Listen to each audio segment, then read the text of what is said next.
تیسری قسم اس شخص کی ہے جس نے رسول اکرم صلی اللہ علیہ وآلہ وسلم کو حکم دیتے سنا ہے، لیکن حضرت نے جب منع کیا تو اسے اطلاع نہیں ہو سکی، یا حضرت کو منع کرتے دیکھا ہے، پھر جب آپ صلی اللہ علیہ وآلہ وسلم نے دوبارہ حکم دیا تو اطلاع نہ ہو سکی۔ فحفظ المنسوخ ولم يحفظ الناسخ فلو علم أنه منسوخ لرفضه ولو علم المسلمون إذ سمعوه منه أنه منسوخ لرفضوه۔ اس شخص نے منسوخ کو محفوظ کر لیا ہے اور ناسخ کو محفوظ نہیں کر سکا ہے کہ اگر اسے معلوم ہو جائے کہ یہ حکم منسوخ ہو گیا ہے تو اسے ترک کر دے گا، اور اگر مسلمانوں کو معلوم ہو جائے کہ اس نے منسوخ کی روایت کی ہے تو وہ بھی اسے نظر انداز کر دیں گے۔ سچے اور حفاظت کرنے والے۔ وآخر رابع لم يكذب على الله ولا على رسوله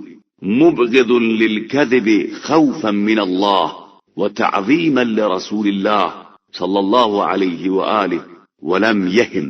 بل حفظ ما سمع على وجهه فجاء به على ما سمعه۔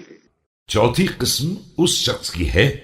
جس نے خدا اور رسول کے خلاف غلط بیانی سے کام نہیں لیا ہے، اور وہ خوف خدا اور تعظیم رسول خدا صلی اللہ علیہ وآلہ وسلم کی بنیاد پر جھوٹ کا دشمن بھی ہے، اور اس سے بھول چوک بھی نہیں ہوئی ہے، بلکہ جیسے رسول اکرم صلی اللہ علیہ وآلہ وسلم نے فرمایا ہے ویسے ہی محفوظ کر رکھا ہے۔ لم يجد فيه ولم ينقص منه وحفظ الناسخ فعمل به وحفظ المنسوخ فجنب عنه وعرف الخاص والعام والمحكم والمتشابه فوضع كل شيء موضعه۔ نہ اس میں کسی طرح کا اضافہ کیا ہے